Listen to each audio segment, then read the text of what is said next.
Topic Maxwell application में हम लोग देखने वाले हैं टीडीएस इक्वेशन पे। अब ये टीडीएस इक्वेशन है क्या?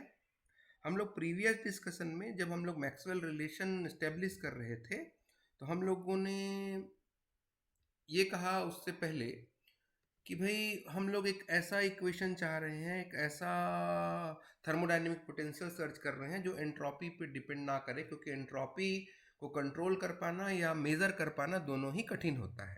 याद है? तो जरूरी ये है कि ये जो एंट्रोपी है उसको आप नोन क्वांटिटी से रिलेट कर दीजिए, या ये कहिए as a function of measurable quantity इसको डिराइव कर दीजिए। कैसे? पहले एंट्रोपी को आप टेम्परेचर और प्रेशर के फंक्शन के फॉर्म में एस्टेब्लिश कर लीजिए, या टेम्परेचर और वॉल्यूम के फॉर्म में एस्टेब्लिश कर लीजिए। तो जब आप एंट्रोपी को इन टर्म्स ऑफ टी और वी और या इन टर्म्स ऑफ टी और पी डिफाइन करते हैं, डिराइव करते हैं, तब जाके आपको टीडीएस इक्वेशन मिलता है। पहला टीडीएस इक्वेशन हम लोग डिराइव करने वाले हैं जिसमें आप एंट्रोपी को as a function of temperature and volume define करेंगे। ठीक है? तो हम ये कहते हैं कि आपका जो एंट्रोपी है वो टेम्परेचर और वॉल्यूम का फंक्शन है। टेम्परेचर और वॉल्यूम का फंक्शन है। पुराना एक्सपीरियंस आपका क्या कहता है? जैसे कोई फंक्शन निकलता है तो हम लोग इसको डिराइव करके देखते हैं। तो दोनों साइड को अगर डिराइव कर देते हैं at a constant temperature and volume, constant temperature और वॉल्यूम पे, तो ds जो होगा del S by del T at constant v dt और del S by del v at constant t dv। अब चूंकि हम लोग इसको हीट के फॉर्म में डिफाइन कर सकते हैं, यहां देखिए del S by del T at constant v है। यहां अगर ये डी क्यू होता, क्यू होता, तो आप लोग इसको CV लिख सकते थे, specific heat at constant volume. तो T को अगर मल्टीप्लाई कर दे दोनों साइड में तो ये कितना हो जाएगा? TDS।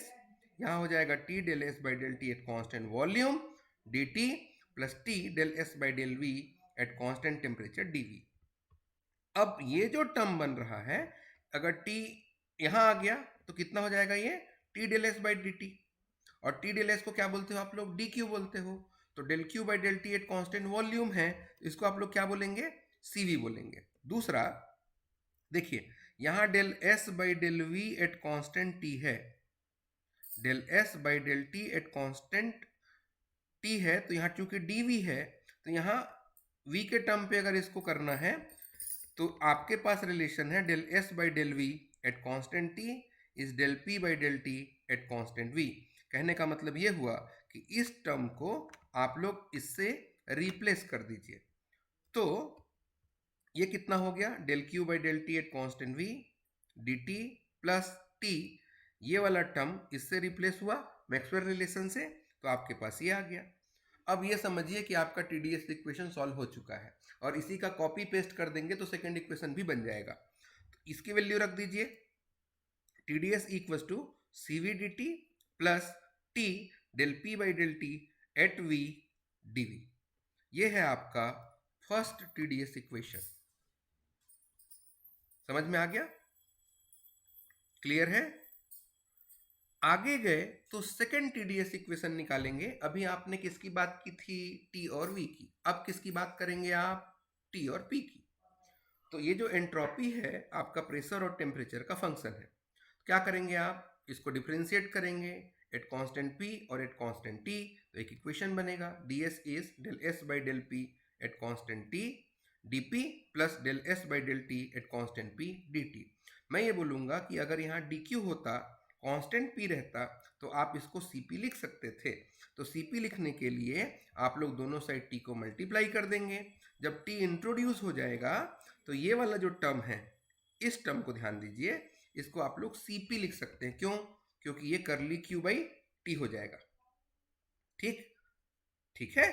और उसी तरीके से यहां पे del S by del P at constant T DP, और ये del Q by del T at constant P D है।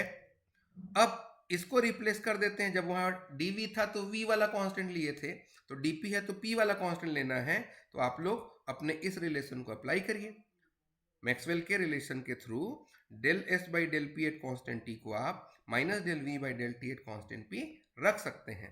तो इसकी वैल्यू कितनी, Cp, TdS is Cp dt, और इसका value minus T del V by del T at constant P dP।